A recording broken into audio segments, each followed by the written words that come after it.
What's going on, everyone, and welcome back to Reality Pill. Today we are going to react to another Kevin Samuels video. Before we get into the video, make sure you guys like and subscribe. Hello. Hey, how are you? Okay, I'm listening. Go ahead. I'm here to learn. How old are you, by the way? I'm 23. My All name right, is Nisha. So the question we're talking about, talking about a general subject that women love men who cheat. And not the last caller, but the caller before was a married woman who obviously loved her husband and she condoned and accepted his cheating when they dated and afterwards.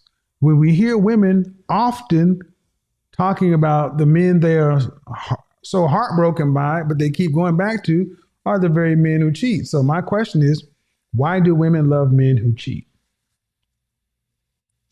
I suspect somehow we get addicted to it. I think the hormones and wanting to be accepted, and there is the other element of perhaps wanting to be chosen above the other woman for validation. This makes sense, and it's important to highlight. For some women, it's not the man they're chasing, it's the feeling of being chosen. It's like a toxic competition where the prize is winning his attention, not stability. That's why cheating often doesn't end relationships. It actually fuels them in unhealthy ways. It's less about love and more about ego. You're not in love with him. You're in love with being the exception. That's a dangerous emotional game that leads nowhere stable. Have you ever been cheated on? Unfortunately, yes, but I've also been guilty of cheating as well. Okay. And so did you cheat on the same man who cheated on you? No. All right. So this is what confounds men. Did you get it cheated on first, or did you cheat on the other guy first? No one can see you. Okay, so I'm bisexual, so it was sort of the other way around. Okay, it was a woman.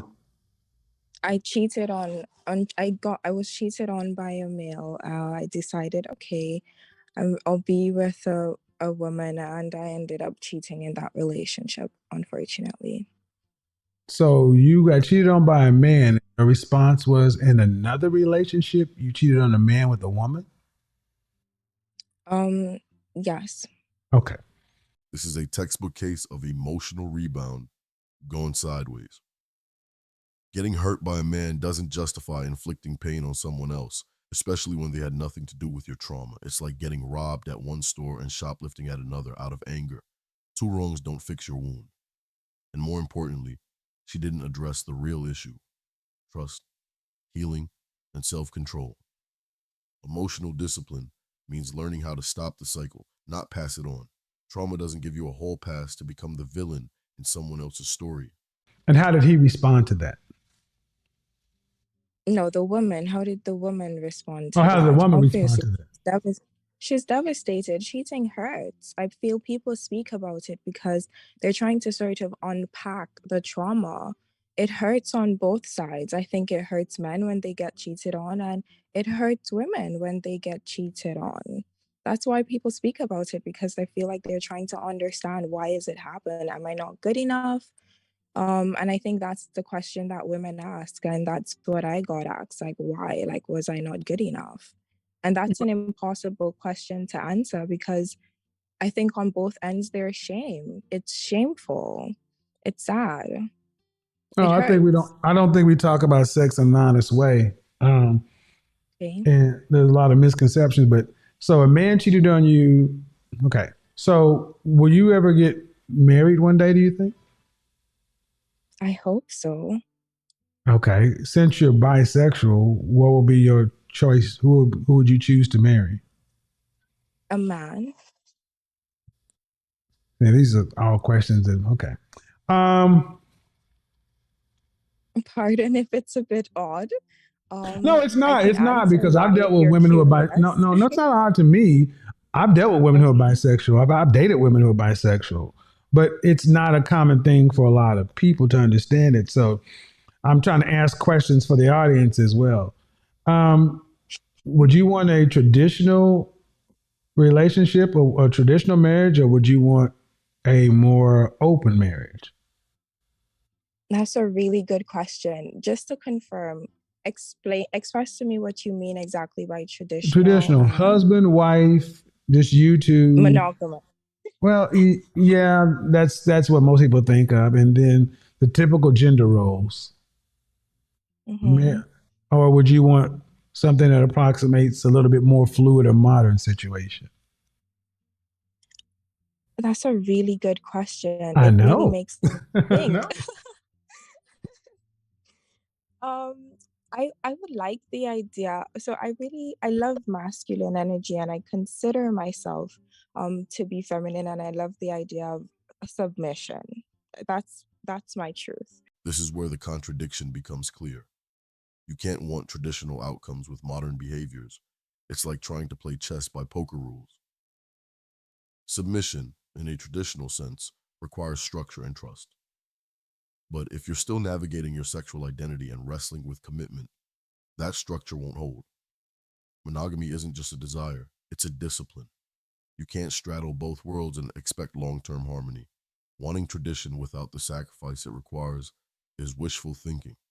Um, the other Submission aspect, in so I would hold on. say Submission in the relationship or submission in the bedroom? that's even a better question. Yeah, I I know that. suspect I mean, I both. know what I'm talking about. I know, I can tell. You're making me think really deeply. I suspect both, both. But can you submit to So a I woman would say sexually? Can you submit sexually to a woman in the bedroom? I would prefer to submit to a man because the masculine energy is Yeah, we're very, gonna put our very, foot on your very. head. No, no, don't. Yeah, you like it. Trust me. Jump off the dresser in it. No, I'm just kidding. It's a bit. What? Jump off It's the a what? comedy bit. It's a comedy bit. And But land seriously, where? oh, it's just a friend of mine in Atlanta. But here's the thing: if you Okay. are, then your husband, Mhm. would you want to bring someone in for both of you guys?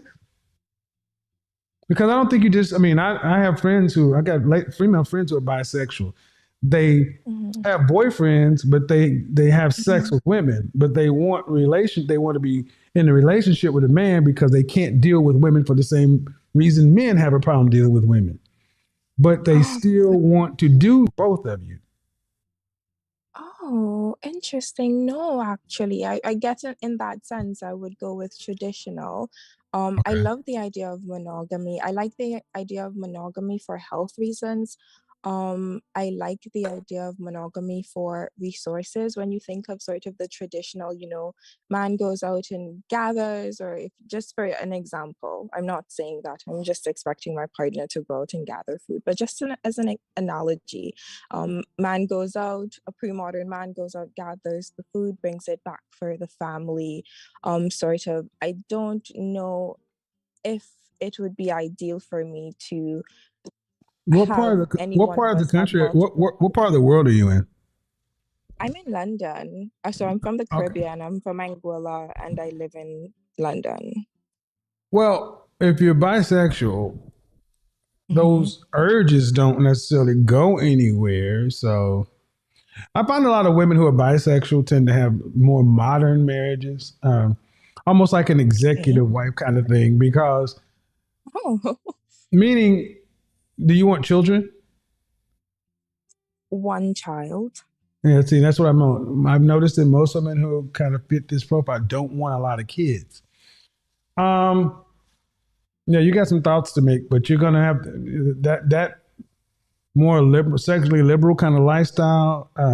You need a man who you need partners who are going to be more on that wavelength, and that really doesn't fit well with traditional marriage. And a lot of people just aren't that open minded. You know, how old did you say you were again? 20 what?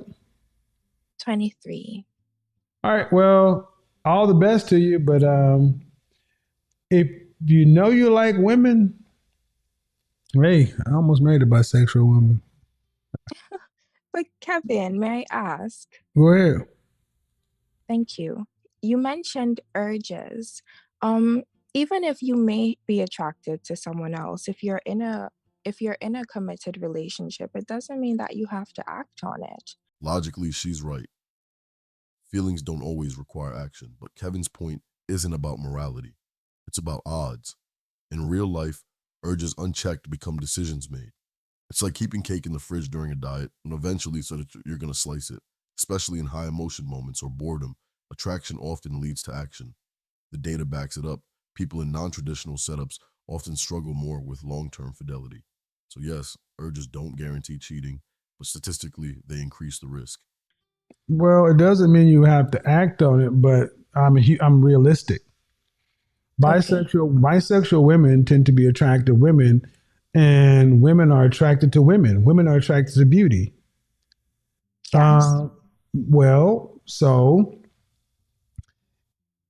is it most bisexual women who are married, they go get somebody outside their friend circle. They may recruit somebody, they may go on a trip, they may bring a professional in, they do what they do, and then they're going about their business. That's why I say Okay. it's a little bit more open. But the thing is, you get yours, he gets hers with her. You just have to have a conversation. Bisexual is Okay. not the norm in today, so you just have to have a conversation. But that's the problem. We don't have many sexual conversations. We just expect sex to work. Mm, And that's got it. bullshit. It doesn't work. We You have to speak talk truth about about that. sex. Yeah. And we're going Mm-hmm. to speak more truth about that. And I'm going to bring on sex professionals, sexologists, and teachers because I stay in my wheelhouse and I let the pros talk about, I know what I've done and what I think, but I let the pros talk about that because one of the biggest taboos in relationships in general, Black people in particular, is we don't talk about sexuality and we're just fucked up sexually. I'll just put it that way. We're fucked up sexually. This is the realest statement in the whole conversation. Avoiding sexual honesty has created confusion, dysfunction, and silence where communication should live. We treat sex like it's supposed to just work without any education, boundaries, or conversation. That's like buying a car and never reading the manual. Don't be surprised when it breaks down. Especially in our community, silence around sex breeds shame, secrecy, and unmet expectations. It's time we stopped hiding and started healing because the silence is doing more damage than the truth ever could. Let me get back to some of these other folks. Appreciate it. Thank you, Kevin. All right. She wants a traditional outcome, but lives by modern rules. That contradiction won't hold up in a real relationship. Wanting monogamy while chasing freedom is like trying to build a house on sand. It crumbles under pressure. And until we start having honest conversations about sex, commitment, and identity, people will keep repeating the same painful cycles.